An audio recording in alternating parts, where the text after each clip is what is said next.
மக்களே, இன்னைக்கு உளுந்து வடை சாஃப்டாக எப்படி பண்ணுறது மிக்சியில் அரைச்சுன்னு பார்க்கலாம். ஒரு பாத்திரத்தில் தேவையான அளவு வெங்காயம், இஞ்சி கொஞ்சம், பச்சை மிளகா இதெல்லாம் பொடி பொடியாக கட் பண்ணி எடுத்துக்கோங்க. கொஞ்சம் கொத்தமல்லி தழை, தேவையான அளவு உப்பு, தேவையான அளவு பெப்பர் பவுடர் இல்லைன்னா பெப்பர் க்ரஷ் பண்ணி எடுத்துக்கோங்க. இதை ஓரமாக வச்சுட்டு நம்ம ஆல்ரெடி 2 மணி நேரம் உளுந்து நல்லா வாஷ் பண்ணி ஃப்ரிட்ஜில் வச்சு ஊற வச்சு எடுத்துருக்கோம். அதை தண்ணியெல்லாம் நல்லா ஸ்ட்ரெயின் பண்ணிவிட்டு நல்லா மிக்சியில் போட்டு நைஸாக அரைச்சி எடுத்துகிட்டு வந்துடுங்க. அதை இது கூட போட்டு நல்லா மிக்ஸ் பண்ணுங்கள். நல்லா பிளெண்ட் பண்ணணும். லைக் நம்ம இட்லி மாவு எப்படி கலக்குவோமோ அந்த மாதிரி நல்லா கலக்கிக்கோங்க. அதுக்கப்புறம் ஒரு பாத்திரத்தில் எண்ணெயை நல்லா சூடு பண்ணிக்கோங்க.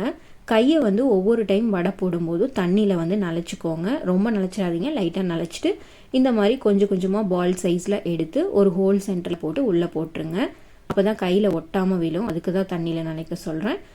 மீடியம் ஹீட்டில் வச்சுட்டு முன்னாடியும் பின்னாடியும் திருப்பி போட்டு இந்த ஏர் பபிள்ஸ் எல்லாம் அடங்கினதுக்கப்புறமா எடுத்திங்கன்னா மேலே லேயர் நல்லா கிறிஸ்பியாகவும் உள்ளே நல்லா சாஃப்டாகவும் சூப்பரான ஸ்பாஞ்சியான உளுந்து வடை ரெடி ஆயிரும். ஹஸ்பண்ட் கிட்ட வடை எப்படி இருக்குன்னு கேட்கலாம். வடை ஆக்சுவலாக ஒரு வடை சாப்பிட்டே முடிச்சிட்டேன். ரெண்டாவது வடை வெளில நல்லா கிறிஸ்பியாக இருந்துச்சு, உள்ள சாஃப்டாக இருக்குது. ரெசிபி வீடியோ போடுறதா இருந்தால் கண்டிப்பாக நீங்களும் ட்ரை பண்ணி பாருங்கள்.